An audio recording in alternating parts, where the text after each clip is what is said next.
ਲੁਧਿਆਣਾ ਦੇ CMC ਚੌਂਕ ਰਾਮਨਗਰ ਗਲੀ number 7 ਦੇ ਵਿੱਚ ਕੌਮੀ ਚੇਤਨਾ ਅਭਿਆਨ ਦੇ ਤਹਿਤ human right protection counselling doctor Kunwar Onkar Singh Narula ਜੀ ਵੱਲੋਂ ਪੰਜਾਬੀਆਂ ਨੂੰ ਬਚਾਉਣ ਲਈ ਮੀਟਿੰਗ ਕੀਤੀ ਗਈ, ਜਿਹਦੇ ਵਿੱਚ ਮੁੱਖ ਮਹਿਮਾਨ ਦੇਵ ਸਰਾਭਾ ਸੀ।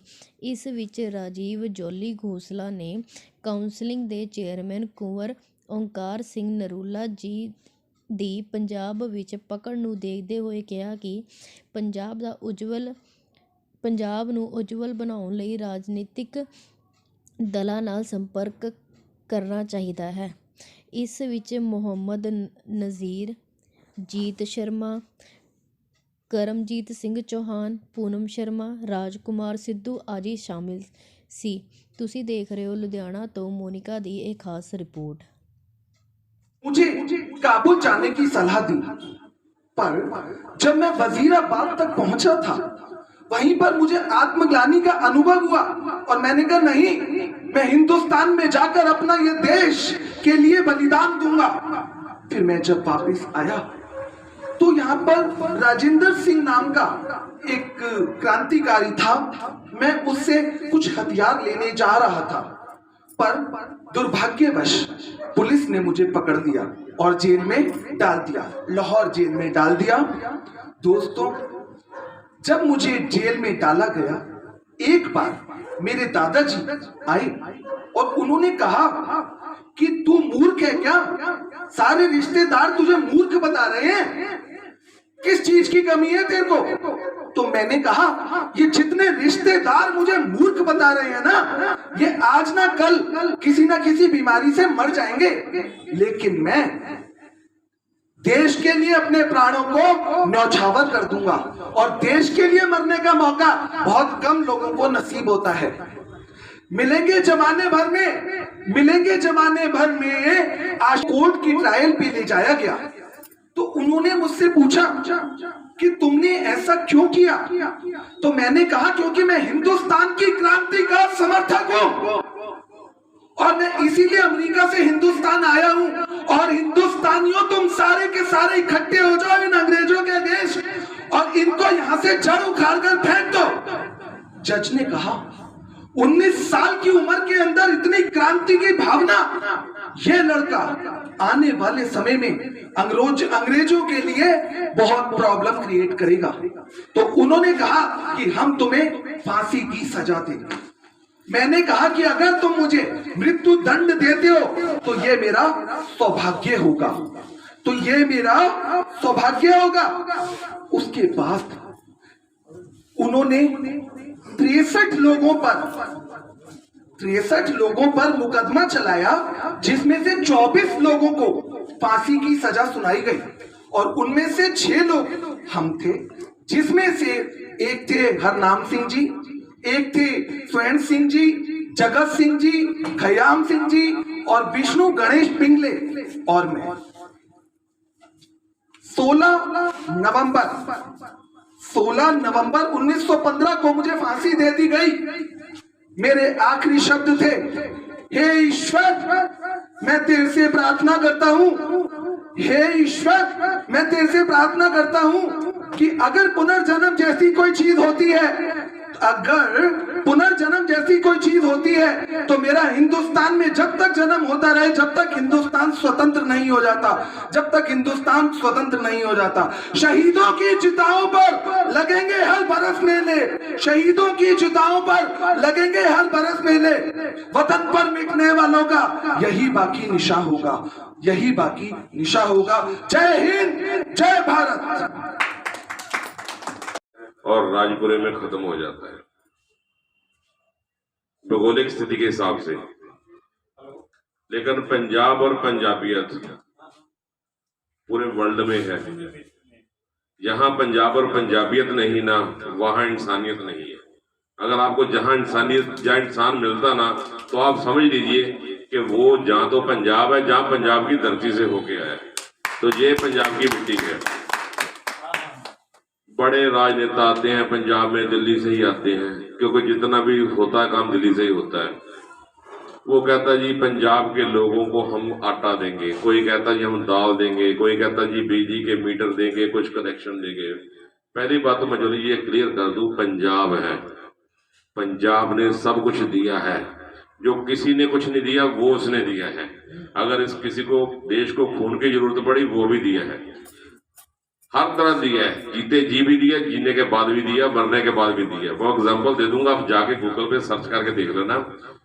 पंजाब ही धरती है जहां क्रांतिवीर तो पैदा हुए हैं, लेकिन जिंदा जो लोग हैं, ब्लड डोनेशन कैंप भी आज की डेट में भी पूरे पंजाब में, हिंदुस्तान में सबसे ज्यादा लगते हैं। आप चेक करा लीजिए नेट पे जाके, ठीक है। बात करेंगे मुद्दे की कि आज जो पंजाब के हालात हैं। देखिए, पंजाब फाइनेंशियली बहुत अमीर है, आने वाले दिनों में और भी होगा, इसमें कोई दिन नहीं, लेकिन हम लोग अंदर से खोखले हो गए हैं। उसका एक कारण है, हम लोग को स्टेटस एक शब्द आ गया है, उसको मेंटेन करने के चक्कर में आपने पंजाब और पंजाबियत छोड़ दी है, वही हमारी परेशानियों का कारण है। एक आदमी कहता है, लीडर आके कहता है, जी जॉली जी कुत्ता आया था आपका कान ले गया। जॉली जी ने ये नहीं चेक किया कि कान है कि नहीं है, वो कुत्ते के तरह कहता है जी 500 दे दूंगा। आपने कभी सोचा है ये कहां से आएगा, क्या देगा? कुछ नहीं होगा। दिल्ली से पूछो भाई, दिल्ली में कितने थर्मल प्लांट लगे हैं? बाबू जी प्लीज हम आपकी बात सुने, 2 मिनट बात सुनिए, आप बाद में बात पूछेंगे ना तो जवाब दे देंगे। कभी किसी ने पूछा है भाई दिल्ली में कितने थर्मल प्लांट लगे हैं, कितना बागड़ा बांध लगे हुए? कुछ नहीं लगा, सब हवा में है। पर मैं आपसे कहता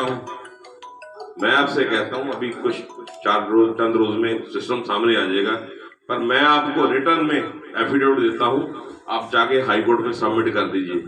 अगर सिस्टम को आप चलने दो तो मैं 1 साल में बिजली फ्री कर दूंगा, ना पंजाब सरकार देगी, ना आप देंगे, ना कोई और देगा। आपका चाहे 10 लाख का बिल मैं फ्री करके दूंगा। आप पूछोगे कैसे कि ये बाखड़ा ब्यास बना रखा है, डैम बना रखे, कुछ है तो कहां से देंगे? क्योंकि बनाने की कॉस्ट है कि बिल्कुल नहीं कॉस्ट आती। हर घर पे, हर दीवार पे, हर सरकारी बिल्डिंग पे छतें सबकी खाली है, उसमें हमने प्रोजेक्ट बना रखा है। सोलर प्वाइंट है, 6 किलोवाट के लोड पे आज की डेट पे आता है 40,000 रुपए खर्चा। अगर हम मैन्युफैक्चरिंग खुद करें तो खर्चा आएगा 20,000 रुपए। 6 किलोवाट के हिसाब से हुआ 1,20,000 रुपए, ठीक है जी। 1,20,000 रुपए खर्चा आया। 1,20,000 से 50% देगी गवर्नमेंट सब्सिडी, जो भी गवर्नमेंट आएगी। अगर वो देगी, नहीं देगी, अगर हमारा मौका मिला हम तो देंगे। बाकी कितना बचा? 60,000।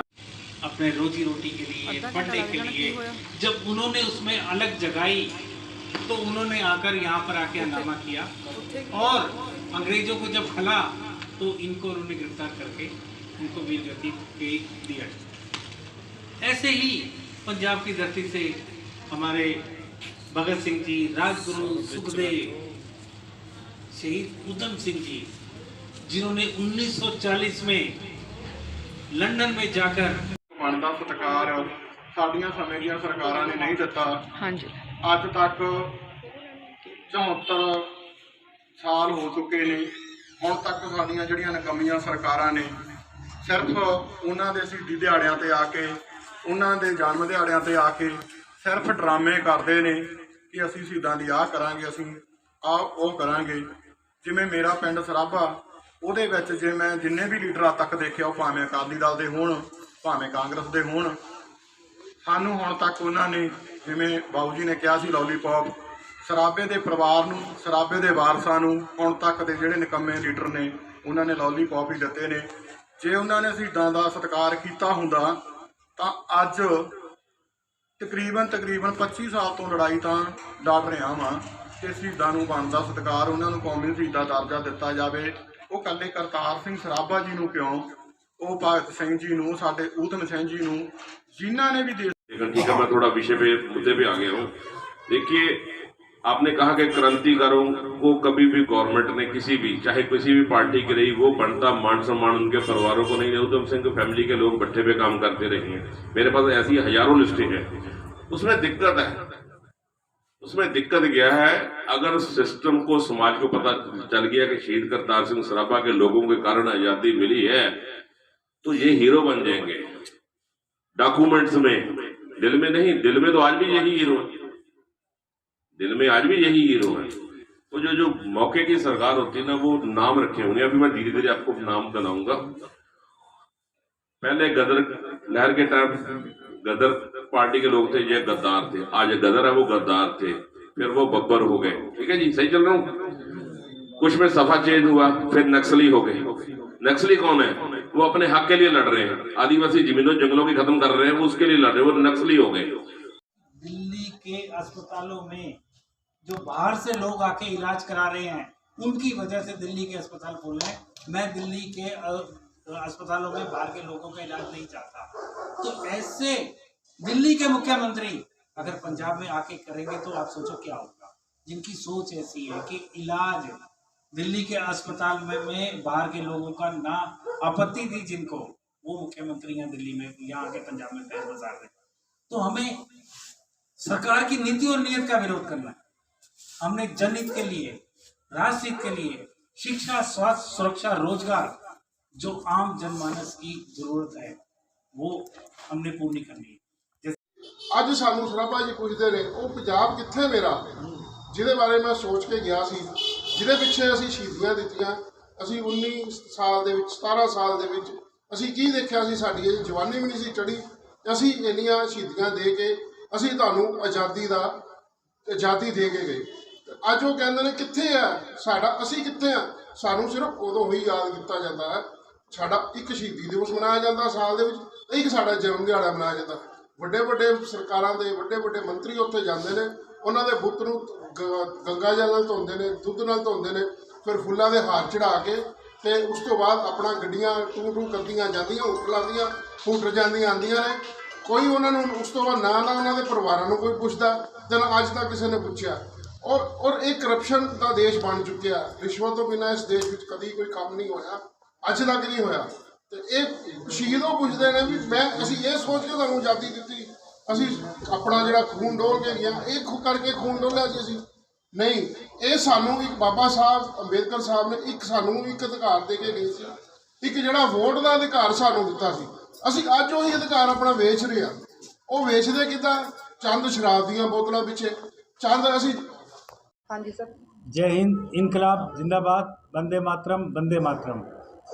आज लुधियाना में हमने एक आगाज़ दिया आगामी 2022 के चुनावों के लिए कि क्रांतिकारी वीरों को शहीदी का दर्जे के लिए मांग करें व जनता के हित के लिए एक हम साझा मोर्चा बनाकर चुनाव लड़ेंगे और जनता से अपील करेंगे कि ये साझे मोर्चे के उम्मीदवारों को विजयी बनाएं। हमारा सिर्फ एक मकसद होगा, क्रांतिकारी वीरों को शहीदी का दर्जा। हालांकि बड़ा मुश्किल है क्योंकि इन्होंने समझौता किया हुआ है, मगर फिर भी हमारा पहला मकसद क्रांतिकारी वीरों को शहीदी का दर्जा। दूसरा, हमारा जनता के लिए जो मौलिक हमारे अधिकार हैं, शिक्षा, स्वास्थ्य, सुरक्षा और रोजगार, ये हम सबको मिले। हमें फ्री का कुछ नहीं चाहिए। हम जनता को फ्री का आदी नहीं बनाना चाहते। हम चाहते हैं वह सक्षम बने ताकि वह सक्षमता से अपने रोजगार प्राप्त करके सारा सामान खुद खरीद सकें। पंजाब, जैसा कि हम सब मानते आए हैं कि एक शक्तिशाली धनवादी प्रदेश है, यही हमारी मांग है। धन्यवाद। ਅੱਜ ਦੀ ਜਿਹੜੀ ਮੀਟਿੰਗ ਹੋਈ ਆ ਸ਼ਹੀਦਾਂ ਨੂੰ ਸਤਿਕਾਰ ਦੇ ਤੌਰ 'ਤੇ ਸਾਡੇ ਸਾਥੀਆਂ ਵੱਲੋਂ ਕੀਤੀ ਗਈ ਆ, ਉਹਦੇ ਵਿੱਚ ਜਿਹੜੀਆਂ 2022 ਦੀਆਂ ਚੋਣਾਂ ਆ ਰਹੀਆਂ ਨੇ, ਉਹਦੇ ਲਈ ਕੋਈ ਸਾਂਝਾ ਮੋਰਚਾ ਬਣਨਾ ਜਾ ਰਿਹਾ ਵਾ ਅਤੇ ਉਹ ਸਾਡੇ ਸਾਥੀ ਆ ਜਿਹੜੇ ਉਹ ਜ਼ਰੂਰ ਦੱਸਣਗੇ ਉਹਦੇ ਬਾਰੇ ਵੀ। ਅਤੇ ਬਾਕੀ ਸਾਨੂੰ ਜਿਹੜੇ ਸ਼ਹੀਦਾਂ ਦੀ ਲੜਾਈ ਲੜਦੇ ਆ ਤਾਂ ਉਹਨਾਂ ਨੂੰ ਜਿਹੜਾ ਬਣਦਾ ਸਤਿਕਾਰ, ਕੌਮੀ ਸ਼ਹੀਦ ਦਾ ਦਰਜਾ ਦਿਵਾਉਣ ਲਈ ਜਾਂ ਉਹਨਾਂ ਦੇ ਜਿਹੜੇ ਜੱਦੀ ਘਰਾਂ ਦੀ ਸੰਭਾਲ ਕਰਨ ਲਈ ਜਿਹੜੀਆਂ ਸਰਕਾਰਾਂ ਨਹੀਂ ਕਰਦੀਆਂ, ਉਹਦੇ ਲਈ ਜ਼ਰੂਰ ਇੱਕ ਮੰਚ 'ਤੇ ਇਕੱਠੇ ਹੋ ਕੇ ਅਸੀਂ ਲੜਾਈ ਲੜਾਂਗੇ ਆਉਣ ਵਾਲੇ ਦਿਨਾਂ ਦੇ ਵਿੱਚ। ਅਤੇ ਬਾਕੀ ਜਿਹੜੇ ਸਾਡੇ ਸਾਥੀ ਨੇ, ਇਹਨਾਂ ਵੱਲੋਂ ਜਿਹੜਾ ਵੀ ਮੋਰਚਾ ਬਣੂਗਾ 2022 ਦੇ ਵਿੱਚ, ਅਤੇ ਸਾਡੇ ਸਰਾਭਾ ਜੀ ਦੇ ਜੱਦੀ ਪਿੰਡ ਤੋਂ ਅਸੀਂ ਡਟਵੀਂ ਸਪੋਰਟ ਕਰਾਂਗੇ ਉਹਦੇ ਵਿੱਚ ਅਤੇ ਸਾਥ ਦੇਵਾਂਗੇ। ਜਿਹੜੀ ਮੀਟਿੰਗ ਦਾ ਏਜੰਡਾ ਕੀ ਹੈ? नमस्कार, सत श्रीकाल, आदाब। मैं Kunwar Onkar Singh Narula, national chairman human rights protection council, और अभी मुझे पंजाब प्रभारी नियुक्त किया गया है सैनिक संघ से। तो जो हमारे जो सैनिक है, वीर सैनिक है, उनकी ऐसी समस्याएं हैं जो मौके की सरकारों ने हल नहीं की। अब उनको जुडिशरी के सिस्टम से हम उसको हल करवाएंगे और उसमें मेरे सहयोगी रहेंगे मेरे बड़े भाई राजीव जोली खोसला जी। तो सबसे बड़ी हमने आज जो मीटिंग की है उसमें सभी मजबूत धर्मों से तो आए हैं, सभी पॉलिटिकल पार्टी से लोग आए हैं और वो लोग निकल के आए हैं। हमने सिर्फ उन लोगों को कॉल किया है कि जो लोग सिर्फ पंजाब और पंजाबियत को प्यार करते हैं, सत्ता से प्यार करने वाले तो अनगिनत है हमारे पास, लेकिन पंजाब और पंजाबियत को प्यार करने वाले कितने लोग आप मीडिया कर्मियों से भाइयों ने देखे होंगे। तो हम ये चाहते हैं कि पंजाब को एक ऐसा विजन दिया जाए जो पंजाब कोरोना काल में सबको बांटता रहा। आज कुछ चंद ऐसे चुटभैया नेता बाहर से आते हैं और कोई कहता है कि हम पंजाब में किसी को आटा देंगे, कभी किसी को लाइट्स देंगे या दूसरे देंगे। तो मेरी उन सबसे गुजारिश ये है कि भाई साहब आप पंजाब और पंजाबियत का इतिहास पढ़िए, उसके बाद पंजाब की धरती पे कदम रखिए। पंजाब ने हमेशा बांटा है, कभी किसी से खैरात नहीं मांगी है और पंजाब ने हर कुर्बानी दी है, चाहे वो बॉर्डर के पार हो या बॉर्डर पे हो या बॉर्डर के अंदर हो, और एक बार इसकी हजारों उदाहरणें हैं। तो मेरी उन लोगों से गुजारिश है कि पंजाब आने से पहले पंजाब का इतिहास पढ़ ले। कई बार ऐसी होती है कि लम्हों ने खता की और सदियों ने सजा भुगती। ऐसे छुटभैया नेताओं और लोगों से जो पंजाब को भिखारी भिखम्मा समझते हैं कि पंजाब को ये चीज़ फ्री चाहिए, पंजाब को कुछ भी फ्री नहीं चाहिए, पंजाब को अपनी ज़िंदगी आप जीने दें, बस यही उनके हमारे लिए बड़ी मेहरबानी है। ਸਰ ਦੇਖਿਆ ਜਾ ਰਿਹਾ ਪੰਜਾਬ ਦੇ ਵਿੱਚ ਨਸ਼ੇ ਨਾਲ ਰੋਜ਼ ਕਿਤੇ ਨਾ ਕਿਤੇ ਮੌਤਾਂ ਹੁੰਦੀਆਂ ਨੇ ਨੌਜਵਾਨ ਦੀ। सर ऐसे है कि जो पंजाब में ड्रग्स में या नशे के साथ मौत हो रही है उसमें पॉलिटिकल पार्टियों की डायरेक्टली इन्वॉल्वमेंट है। हम एक बार नहीं हजार बार एविडेंस दे चुके हैं। एक चौक से श्री मान जी आप दूसरे चौक पर without helmet, without RC, without documents आप गाड़ी क्रॉस नहीं कर सकते। बॉर्डरों के ऊपर से नशा आ रहा है, इलाके का काउंसलर, पुलिस सबको पता है कौन क्या कर रहा है, सब कुछ कर रहा है। जब तक आपकी नीयत और नीति नहीं साफ होगी तो ये प्रॉब्लम रहेगी। दिक्कत ये है कि ये आग लोगों के घर में लगाई जा रही है और बहुत जल्दी इन लोगों के घर में भी जाएगी। आने वाले दिनों में हम ऐसे लोगों की पोल आपके सामने रखेंगे और विद एविडेंस रखेंगे जो हमारा आज तक इतिहास रहा है। हम डॉक्यूमेंट के साथ रखेंगे कि जिनको आप धर्मात्मा या सामाजिक कार्यकर्ता या सिस्टम में इनकी जो पृष्ठभूमि है वो क्या है। जो आपने ड्रग्स की बात की, बिल्कुल मैं एडमिट करता हूँ और इसमें हर पार्टी की इन्वॉल्वमेंट में वो अलहदा फ़र्क है कि निज़ाम बदले, हाकम वही हैं, लेवल बदल गए हैं, बॉटल वही है। ये हमारी बदकिस्मती है कि आज पता कीजिए कि एक एमएलए, एक एमपी, एक मिनिस्टर, एक काउंसलर जो 10 साल पहले भूखा नंगा घूम रहा था गली में, एक टूटे फूटे दो पहिया वाहन पे घूम रहा था, आज लग्जरी गाड़ी में कौन सा घूम रहा है। कौन सी गवर्नमेंट ने इनको ऐसी फैसिलिटी दे दी या कौन सी मौके की जो पॉलिसी थी उसने दे दी। ऐसा कुछ नहीं है। लोग अब सवाल पूछ रहे हैं। देखिए मैं मीडिया कर्मियों का भी सहयोग के लिए धन्यवाद करूंगा कि लोग अब सवाल पूछ रहे हैं और जो सामने है उनसे सवाल देते हुए नहीं बन पड़ रहा। कारण क्योंकि उनको पता है कि अब लोग जाग रहे हैं। अच्छी बात है, जागना भी चाहिए। लोगों को अब सवाल खुद ही पूछने दीजिए। ये जो ड्रग्स का धंधा हो रहा है, वो जो दूसरे के घर में जहर बांट रहा है उसके घर में भी जल्दी जहर आएगा। ਸਰ ਇੱਕ ਮੁੱਦਾ ਹੋਰ ਹੈ ਬੇਰੁਜ਼ਗਾਰੀ ਦਾ। जी ਜੇਕਰ ਤੁਹਾਡੇ ਕੋਲ 2022 ਦੇ ਵਿੱਚ ਪਾਰਟੀ ਬਣ ਜਾਂਦੀ ਹੈ ਤੇ सर, अलायंस आ रहा है, साथ में अलायंस में ये रोज़गार की आपने बात की है, मेरा आपसे वादा रहा, मैं आपको रजिस्टर निकाल के दे दूंगा। अगर गवर्नमेंट आती है, हमारे अलायंस की आती है, तो साल बाद आपको पंजाब में रोज़गार, बेरोज़गार के लिए जो दफ्तर बना रखे, जो घोंसले बना रखे, वो कोई नहीं मिलेगा। हर घर में रोज़गार कैसे होगा, चाहे वो सरकारी होगा चाहे प्राइवेट होगा, अलायंस हो गए, जितने बड़े ग्रुप हैं, 1 साल के बाद आप मुझे बेरोज़गार किसी घर से को निकाल के दे। ਜਦੋਂ ਦੇਖਿਆ ਜਾਏ ਪ੍ਰਧਾਨ ਮੰਤਰੀ ਨੇ 3 ਕਾਨੂੰਨੀ ਰੱਦ ਜਿਹੜੇ ਕੀਤੇ ਨੇ ਉਸ ਫੈਸਲੇ ਨੂੰ किस नज़रिए ਨਾਲ देखते हो? मैं उसको आपको एक एग्जांपल दूंगा, इस लाइन में कंप्लीट हो जाएगी कि किसी आदमी ने 10 लाख आदमियों को कत्ल कर दिया, 10 लाख आदमियों को काट के उसने समंदर में फंसा दिया। अब समंदर में वो शोर मचा दिया कि मैंने भूखी मछलियों को चारा खिलाया। तो जिस आदमी ने भूखी मछलियों को चारा